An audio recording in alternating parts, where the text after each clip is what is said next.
et un morpion sont tous deux des spécialistes en hémorroïdes, on peut admettre qu'Emmanuel Macron 2.0, depuis peu intarissable sur le sujet, est un spécialiste en immigration, même si sa spécialité majeure reste la pénétration rectale de diptères en vol et les yeux fermés. Activité qu'il pourra exercer tout à loisir sur les mouches forcément peu réactives, issues des asticots cocaïnomanes malgré eux, qui vont se repaître des restes parfumés à la tête de veau de feu Jacques Chirac, co-responsable du regroupement familial à l'origine du problème, et dont la célèbre tirade de Marie-France Garot « Nous pensions qu'il était du marbre dont on fait les statues, il n'était que de la faïence dont on fait les bidets » serait la parfaite épitaphe.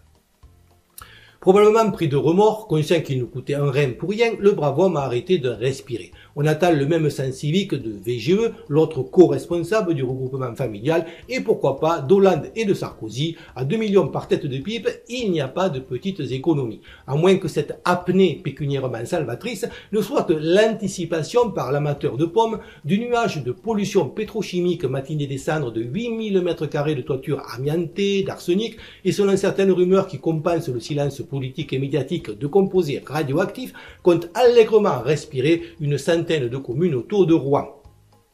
Il faut dire que respirer de la fumée depuis Jeanne d'Arc, les gens du coin avaient perdu l'habitude. En outre, cette fois, le nuage était trop noir et trop visible pour qu'on nous refasse le coup de Tchernobyl. Du coup, même tactique que pour le plan autour de Notre-Dame, circuler, il n'y a rien à voir. Dans la panique, ils n'ont même pas pensé à envoyer une chiappa dont la constipation patronymique monte jusqu'au cerveau pour expliquer que la toxicité du nuage était due à sa masculinité et que du coup, elle allait proposer un nouveau projet de loi rendant féminin tous les mots se terminant par E, ce qui résoudrait le problème. Pour avoir été à Toulouse le jour d'AZF, cette façon méprisante de prendre les gens pour des cons a tendance à m'énerver et à faire ressortir mon côté Greta Thunberg, laquelle va encore pleurer, la pauvre, et cette fois, ce sera justifié, la fibre écologique macronienne s'arrêtant à la taxation des carburants dont le prix suit la même évolution exponentielle que le tour de taille de la brave Marlène depuis qu'elle fréquente la cantine de l'Assemblée. Assemblée qui, pas une contradiction près, après qu'on ait annoncé le 28 de nouvelles mesures pour favoriser l'avortement,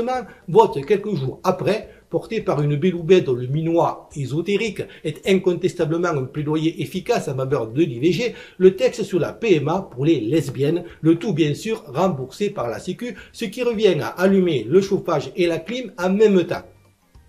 J'attends les réactions quand, et ça ne saurait tarder, une femme dont on aura financé la PMA et qui changera d'avis parce que sa copine l'aura quitté, se fera avorter, toujours aux frais du contribuable. Bienvenue en Macronie, mais je digresse. Toujours est-il qu'en parlant d'immigration, celui qui fantasme peut-être déjà sur Bernadette Chirac, enfin célibataire, allongée lascivement avec un sac à main en peau de panthère sur un lit de pièces jaunes, caresse avec un doigt humide dans le sens du poil l'érection raide des fesses, à la fois ses nouveaux électeurs de droite en leur donnant une légitimité à râler, activité favorite des gens de droite, tout en conservant la partie qui lui reste à gauche, en ne faisant rien concrètement, voire en aggravant la situation, en faisant entrer toujours plus de migrants, comme convenu récemment en territoire transalpin, débarrassé de l'infâme Salvini qui utilisait la botte italienne pour les chasser à coups de pied dans les fesses. Pour autant, comme sa mission est de presser le citron jusqu'à le rendre aussi sec que Brigitte un jour de canicule, et qu'il est devenu intenable pour beaucoup de se faire racketter et de voir que pendant ce temps, les étrangers bénéficient, eux, des largesses relatives de l'État,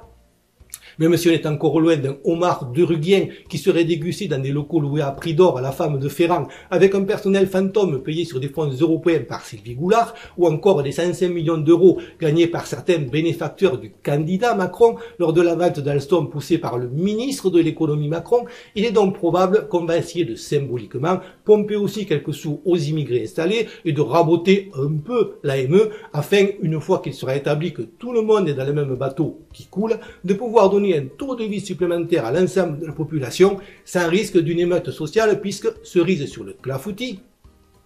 le thème de l'immigration qu'il va pousser jusqu'en 2022 pour être sûr de se retrouver face à la danseuse post-électorale toujours prête à se jeter à Alliot, même si récemment c'est plutôt Alliot qui l'a jeté, va obliger les gilets jaunes à enfin parler de l'éléphant au milieu de la pièce et réaliser que la quasi-totalité des gens qui assurent leur présence médiatique ou qui ont phagocyté leurs différentes instances sont en totale opposition avec la partie immergée de l'iceberg sur le sujet, faute d'avoir eu suffisamment tôt ce débat nécessaire, lequel aurait agi comme répulsif envers certaines agences, tout ça pour avoir préféré miser sur le nombre plutôt que sur des fondations saines et solides. Du coup, si l'abcès n'est pas crevé vite et que Macron mène bien sa barque, on pourrait même assister à des bastons gilets jaunes contre gilets jaunes, tandis que les CRS compteront les points en rigolant.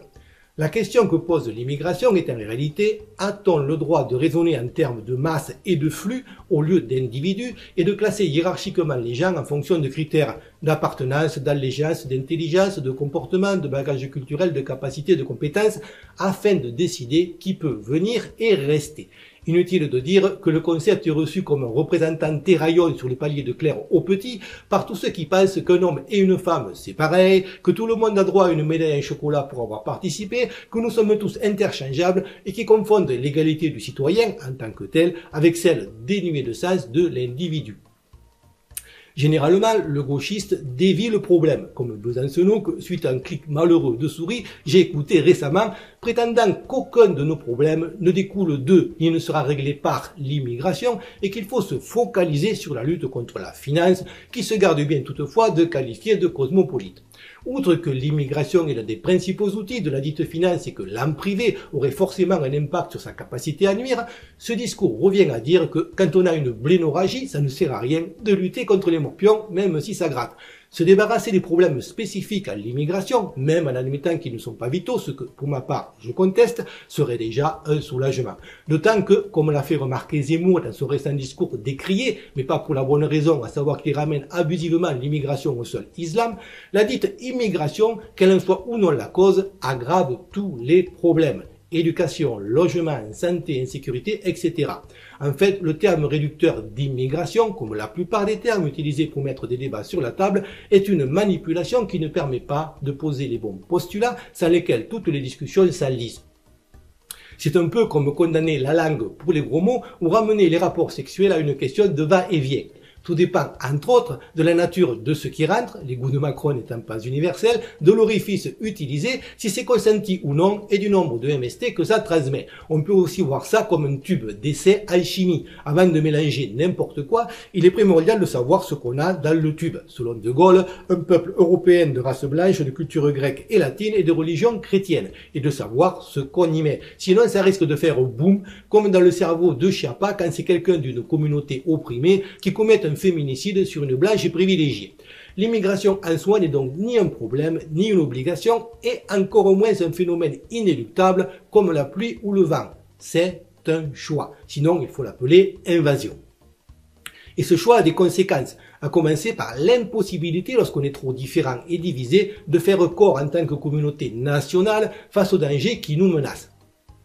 L'analogie machiste du robinet est largement répandue, qui fait accessoirement porter la responsabilité à la dernière goutte de faire déborder le vase, est totalement biaisée. Certes, quand on verse de l'eau dans de l'eau, il suffit de fermer le robinet pour éviter que la baignoire déborde. Mais quand on verse de l'huile dans l'eau, fermer le robinet ne suffit plus. La bonne image, en réalité, n'est pas celle d'un robinet, mais d'un incendie. Tout immigré communautarisé, et j'insiste sur ce point, communautarisé, les autres, en nombre raisonnable, ne posant pas problème, peu importe depuis combien de temps il est là et son niveau de réussite sociale, s'il reste dans sa communauté et conserve ses mœurs, a vocation à ce que sa descendance constitue une immigration intérieure qui sera d'autant plus hostile qu'elle sera déclassée ou précaire et qui continuera à brûler le pays de l'intérieur, même si l'on ne laisse plus personne entrer, ce qui est alors aussi futile, et il s'agit d'une analogie, pas d'une comparaison, que calfeutrer portes et fenêtres une fois qu'on a des blattes dans l'appartement.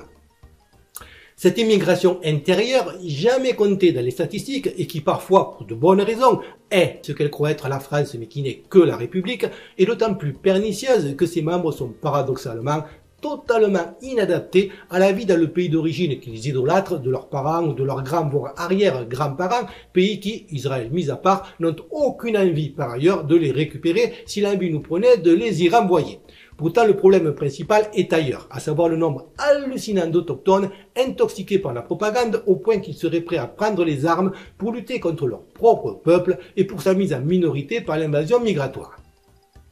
Pour ceux que ça intéresse, Julien Rochedy fournit une explication assez convaincante du phénomène dans sa conférence sur Nietzsche que je vous mets en lien. En gros, la cruauté intrinsèque liée à la volonté de puissance inhérente à toute individu, bridé par une société pacifiée, ne peut plus s'exercer que contre soi-même. Il faut bien comprendre que la France n'existe que par le lien social et le sentiment d'appartenance. N'étant pas comme l'Allemagne, ein Volk, un peuple qui préexistait au pays, mais au contraire, un conglomérat de tribus différentes, mais complémentaires et compatibles, qui ont accepté, un peu contraintes quand même, de vivre ensemble, le peuple s'est ancré au bout de 1500 ans de vie commune et de brassage avec ses caractéristiques ethniques et sociétales propres autour de l'amour du pays.